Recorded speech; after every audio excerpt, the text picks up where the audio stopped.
Placed, many living in conditions, a statement called, quote, inhumane.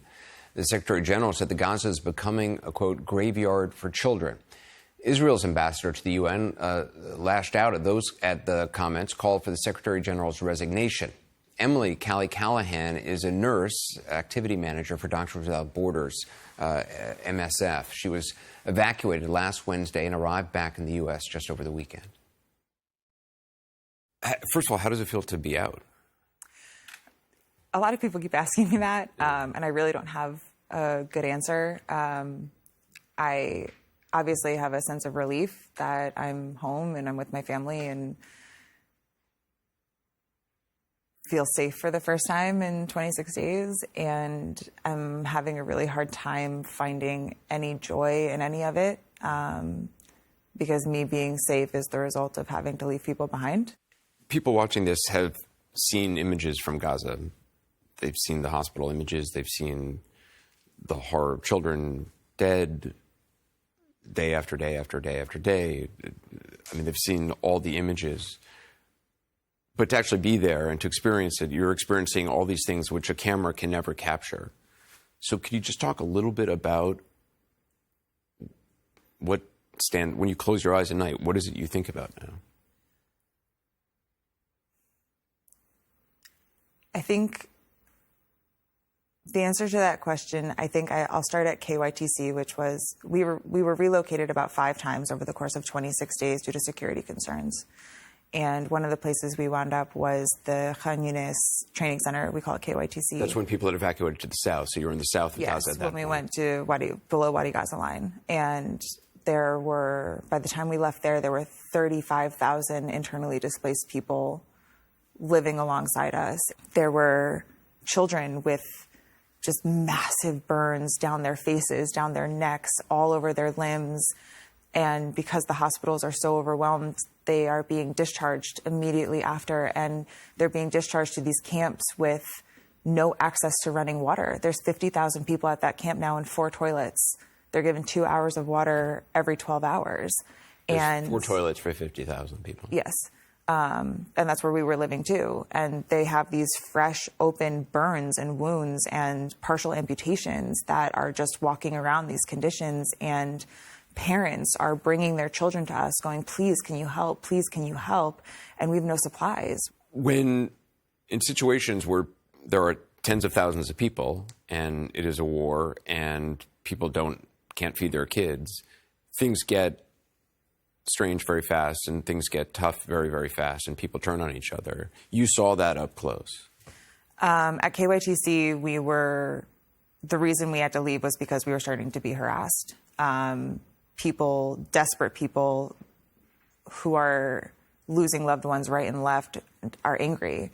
And they would point at me and scream American walking past. And at that point, we had no idea what was coming in the next few days. And they would yell things in Hebrew to see if we were Israeli. They accused our national staff of either being traitors or said, you're pretending to be Arab. We know that you're just pretending to be Arab.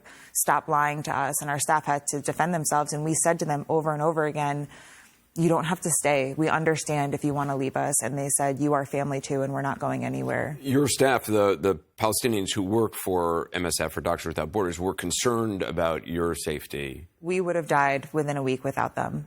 They are the only reason we are alive. It's incredible that this took so long to get Americans, sick people, start to move through that Rafah border crossing. It's inexplicable. And we were desperate. We did a calorie count at one point based on our supplies and figured out that if all of us, there's 50 people with us living in a parking lot now, only ate 700 calories a day. If that's all we had 2 days of food left, and that's it.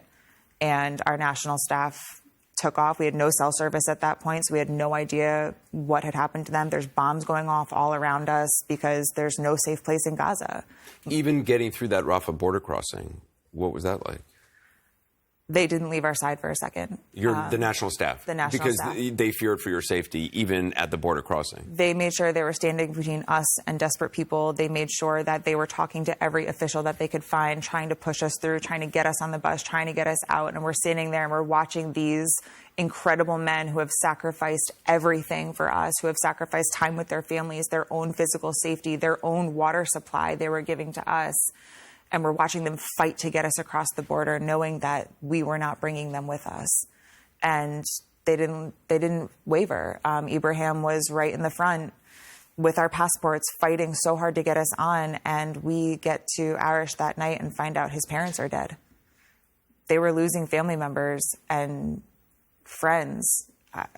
You said if it wasn't for your national staff, you think you would have been killed by people who were just desperate. We either would have starved to death or run out of water. They were the ones that negotiated all of that. Gaza's a small city, so everyone knows everyone, and they would call in favors and call their friends and say, who do you know that has food? Who do you know that's open? Where can we get this? And they would drive all over the place to find water.